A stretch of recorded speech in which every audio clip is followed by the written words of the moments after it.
بسم اللہ الرحمن الرحیم۔ اللہ کے نام سے شروع جو بڑا مہربان نہایت رحم والا ہے۔ یہودیوں کا بندر بننا۔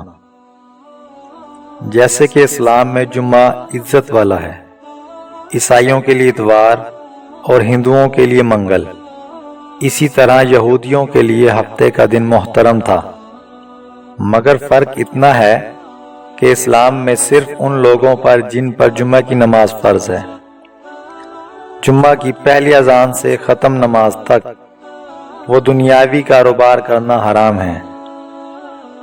جو نماز میں دخل انداز ہوں، عورتیں، بچے، مسافر اور بیمار لوگ اس حکم سے علیحدہ ہیں کیونکہ ان پر جمعہ فرض نہیں ہے، لیکن یہودیوں اور عیسائیوں کے ہاں ان سارے دنوں میں دنیاوی کاروبار حرام تھے، اور خاص کر شکار کرنا سخت جرم۔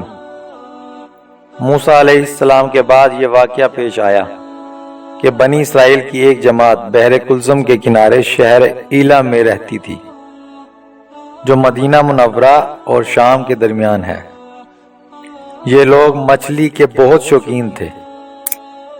رب کی شان یہ ہے کہ ہر ہفتہ اس دریا میں بے شمار مچھلیاں نمودار ہوتی تھی، یا تو ان کے امتحان کے لیے یا اس مچھلی کی زیارت کے لیے جس کے پیٹ میں حضرت یونس علیہ السلام رہتے تھے۔ باقی دنوں میں سب مچھلیاں غائب ہو جاتی تھیں۔ ان کے منہ میں پانی بھر آیا اور سوچنے لگے کہ کسی تدبیر سے ان کا شکار کرنا چاہیے جس سے شکار بھی ہو جائے اور ہفتہ کے دن کی بے حرمتی بھی نہ ہو۔ آخر ان عقل مندوں نے یہ ہیلا سوچا کہ دریا کے ارد گرد بہت سے گہرے غار کھود دیے اور دریا سے اس غار تک نالیاں بنا دیں۔ جمعہ کی شام کو ان نالیوں کا منہ کھول دیتے تھے کہ پانی کے ساتھ مچھلیاں ان گڑھوں میں آ جائیں، اور اتوار کے دن ان گڑھوں سے پکڑ لیتے تھے اور کہتے تھے کہ ہم ہفتہ کو شکار نہیں کرتے۔ انہوں نے وہ مچھلیاں خوب کھائیں اور فروخت کیں، جس سے یہ بڑے مالدار ہو گئے۔ 40 یا 70 سال تک ان کا یہ عمل رہا۔ یہ لوگ کل 70,000 تھے۔ ان کی 3 جماعتیں بن گئیں، ایک تو شکار کرنے والوں کی، دوسرے اس سے منع کرنے والوں کی، اور تیسرے خاموش رہنے والوں کی۔ یہ لوگ کل 12,000 تھے، باقی سب شکاری۔ جب شکاریوں نے ان کی نصیحت نہ مانی تو انہوں نے اپنے اور ان کے درمیان ایک دیوار بنا کر شہر کے 2 حصے بنا دیے اور کہا کہ ہم ان کے ساتھ نہ رہیں گے کہ ہم پر عذاب نہ آ جائے۔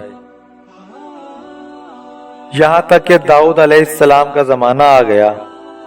آپ نے ان کا شکار کرنے سے منع کیا اور فرمایا کہ اے بے وقوفو، قید کرنا ہی تو شکار ہے۔ جیسا کوئی ہرن کو جال میں پھانس لے، اس نے شکار کر لیا، کھائے یا نہ کھائے، اور کھائے تو آج ہی کھائے یا کبھی دوسرے وقت۔ غرض یہ کہ ہفتہ کے دن تمہیں شکار کی ممانعت ہے، نہ کہ فقط ہاتھ میں پکڑنے کی یا کھانے کی۔ اس سے باز آ جاؤ ورنہ عذاب میں گرفتار ہو جاؤ گے۔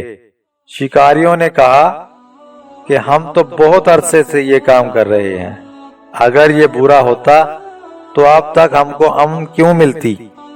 تب داؤد علیہ السلام نے یہ دعا فرمائی جس سے رب کا غضب آ گیا، اور رات میں یہ سب کے سب بندر بن گئے، یا جوان لوگ بندر اور بوڑھے لوگ سور بنا دیے گئے۔ ان کے عقل و حواس تو باقی رہے، مگر ان کی قوت گواہی جاتی رہی اور جسموں سے سخت بدبو نکلنے لگی۔ صبح کے وقت اس محلے کے لوگوں نے دیکھا کہ نہ تو اس محلے سے کوئی آدمی آتا ہے اور نہ ہی کوئی آواز، نہ کوئی دھواں وغیرہ نکلتا ہے، تو یہ دیواروں پر چڑھ کر ان کے گھروں میں داخل ہو گئے۔ وہ بندر ان کو دیکھ کر ان کی طرف دوڑے اور ان کے قدموں سے لپٹنے لگے اور ان کے کپڑے سونگھتے اور روتے تھے۔ ان لوگوں نے کہا کہ کیا ہم نے تمہیں شکار کرنے سے منع نہ کیا تھا؟ وہ بندر سر ہلاتے اور آنسو ان کو رخساروں پر بہتے۔ اس حال پر ان کو 3 روز گزرے اور سب ہلاک کر دیے گئے، نہ کوئی باقی بچا اور نہ ان کی نسل چلی۔ لوگوں میں یہ مشہور ہے کہ موجودہ بندر انہی کی نسل میں سے ہیں، لیکن یہ غلط ہے۔ ان سے پہلے بھی بندر تھے اور یہ موجودہ بندر ان سے پہلے بندروں کی اولاد میں سے ہی ہیں، کیونکہ صحیح روایت میں ہے کہ کوئی مسخ شدہ قوم 3 دن سے زیادہ نہیں جیتی، نہ کھاتی ہے نہ پیتی ہے اور نہ ہی اس کی نسل چلتی ہے۔ ویڈیو دیکھنے اور پسند کرنے کا شکریہ۔ ملتے ہیں نیکسٹ ویڈیو میں، تب تک کے لیے اللہ حافظ۔